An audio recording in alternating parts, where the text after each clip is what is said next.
So let me show you exactly what has happened in the last year. Gas has risen to $3.32 a gallon. Mortgage rates were about 3. The 30-year mortgage interest rate now has risen to 4.6, and that's without the Fed raising the rate, which they say they're going to do twice or 3 times this year. That is just the banks getting greedy. Second quarter GDP growth predicted to be 2.3%. So you know, last year's, a year ago, it was projected at 30%. Our growth was 33.1% in the third quarter under Trump. It is now 2.3%. Inflation is 7% and rising. Now, we say that we have 3.5% unemployment. Does that seem right to you? Do we really only have 3.5% employment? Because that's almost full employment. That means everybody who's looking for a job has a job. And for the very first time, I can say that's true and yet completely misleading. There are so many jobs available right now, but the government is incentivizing people to stay home.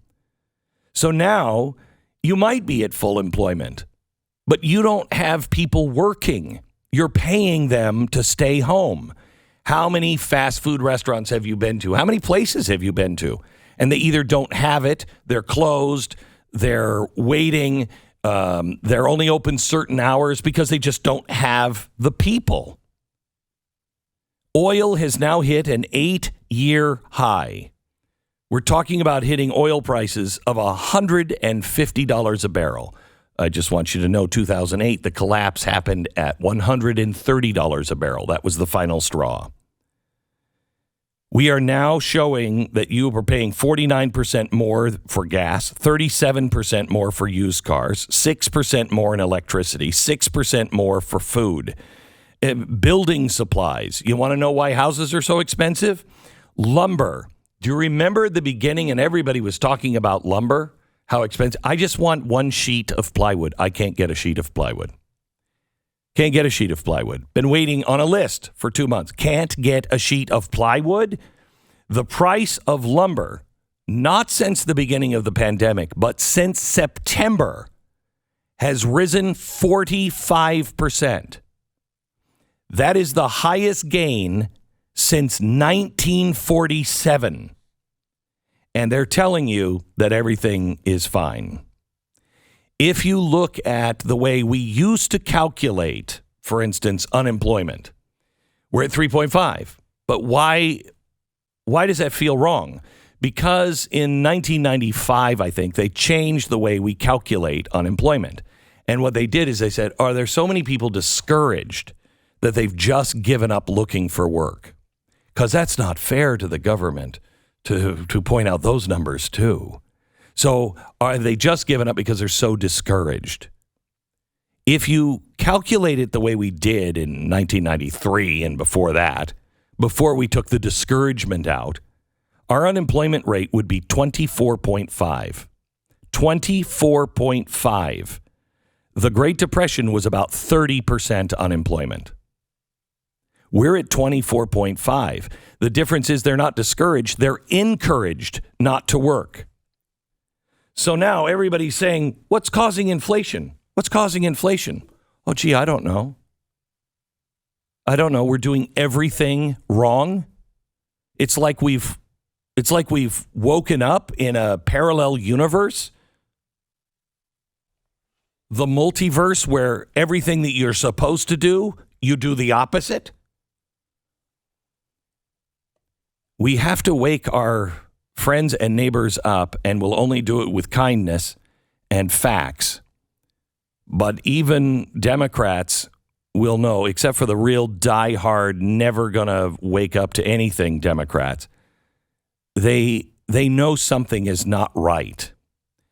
We told you that the Great Reset is the plan. The news on the Great Reset is breathtaking.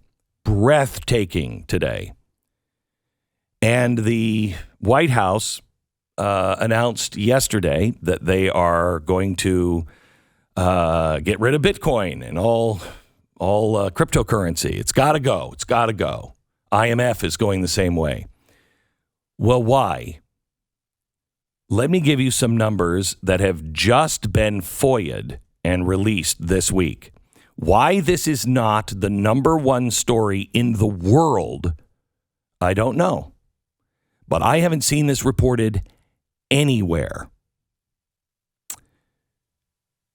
The Fed has a 2-year waiting period on information. So they can't tell you. You can't ask, and they can't tell you 2 years.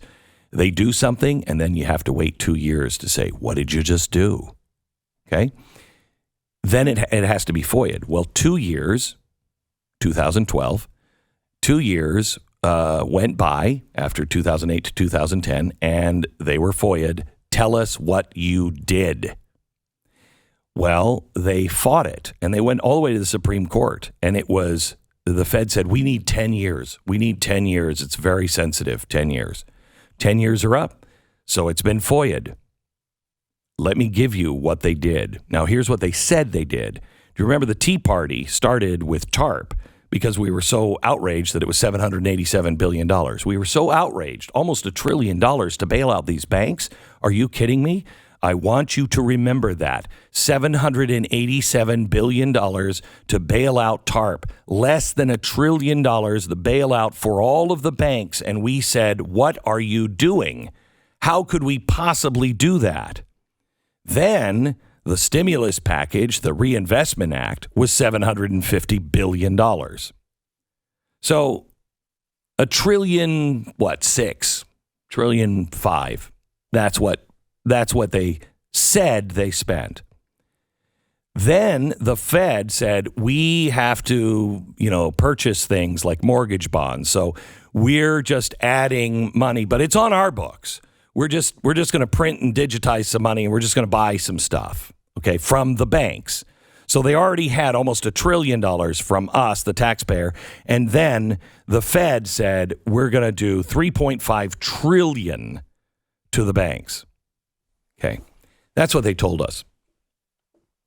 Small problem with those official numbers. They're complete and total bullcrap. Levy Economics Institute is the one that got the FOIA, and they have the findings. And let me give you the truth of what the Fed did. Between 2008 and 2010, the Fed bailed out the banks. Now, they said they'd give $3.5 trillion. Well, Citigroup, it's almost nationalizing Citigroup. Citigroup got $2.5 trillion.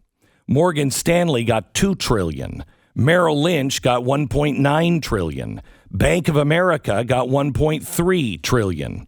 But that's not all.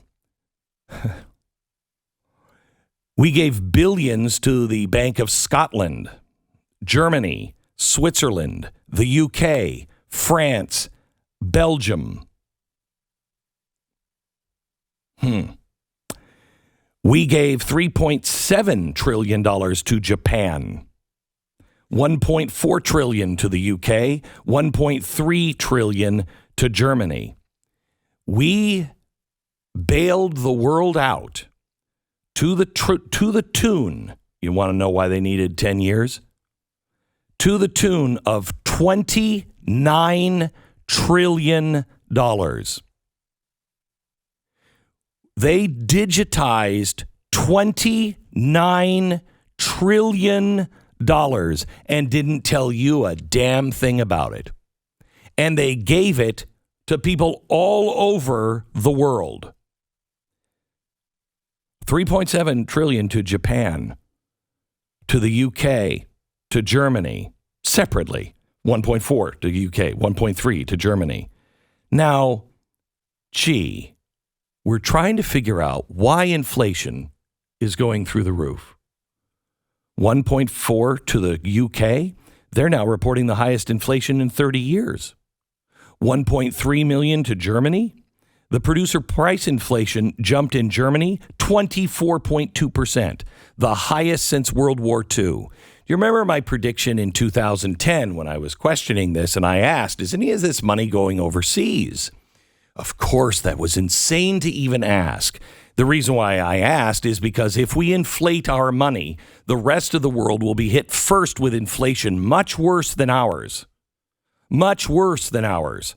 And these cowards all across the world who are politicians won't have the strength or moral character to say, well, I was involved. I politicked for that money. And I wanted that money over here, and America was giving it to us, and so we took it. They're not going to say that. They're going to say America inflated their money, and we have that money as our gold. We have that as our reserve currency. They, because of their lavish lifestyle and living it up, they just printed all of this money, and now we're all screwed. That's what's going to happen. Mark my words, and it's going to happen faster than you think, because there's more news. It's not just the 30 trillion that we know about. It's now verified through FOIA. We can show you the numbers. That's a fact. But that's ancient history. Do you remember when they started giving money in 2019, right before, like 3 months before the pandemic? And I said at the time, there's a crash coming. Something is happening. This is not normal, and we couldn't get anyone to comment on it. No one would say a word. No economist could explain what the banks were doing. And I said, this is the biggest robbery of all time, the biggest redistribution of wealth we are going to find out. Well, let me tell you in 60 seconds what they did. Now, we're going to have to probably wait 10 years for verification of this. But let me just take them at their word and do the math. If you think $30 trillion is outrageous, you haven't seen anything yet. So do you remember back in 2019, something started with the banks and they started giving them emergency cash because there was some sort of fluctuation and we couldn't figure it out. No economist could. I mean, literally leading economists on CNBC and everything else, they were talking about it, but not a big deal. But they were talking about it and they were like, we don't know what this is. Okay. And I said, they are bailing out the banks. They are transferring wealth and they're doing it on an epic scale. And it started at $50 billion a day. They were making available any bank that needed it could get $50 billion to loan overnight, and then you'd pay it back the next day. Then it became the first night there was such demand, it quickly went up to $150 billion every single night. And you didn't have to pay it back right away. First it was right away, then it was 3 days, then it was a couple of weeks, and then it was, I think, 3 months, and then it became kind of like, do you ever have to pay this back? Then we went into the pandemic. April of 2020, they began issuing loans $1 trillion per week. Officials tell me most likely they don't have to ever pay that back. All these loans, they're not actually nobody's getting the money back. Okay.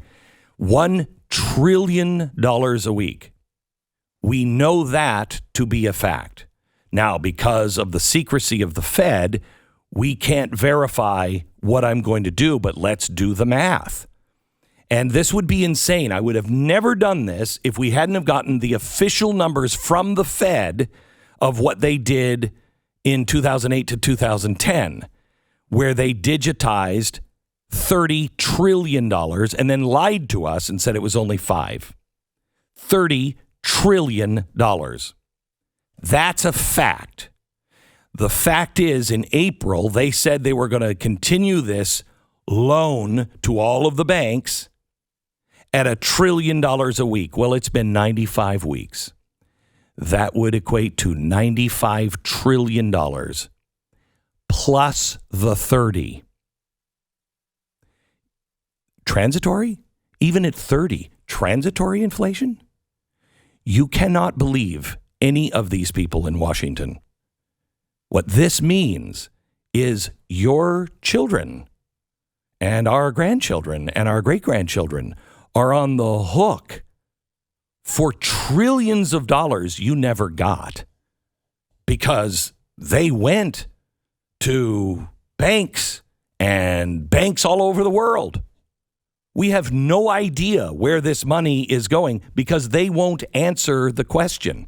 This is why you're seeing today, but 2 days ago, IMF came to El Salvador and said, stop using Bitcoin. Can't use Bitcoin. They're trying to stop all Bitcoin.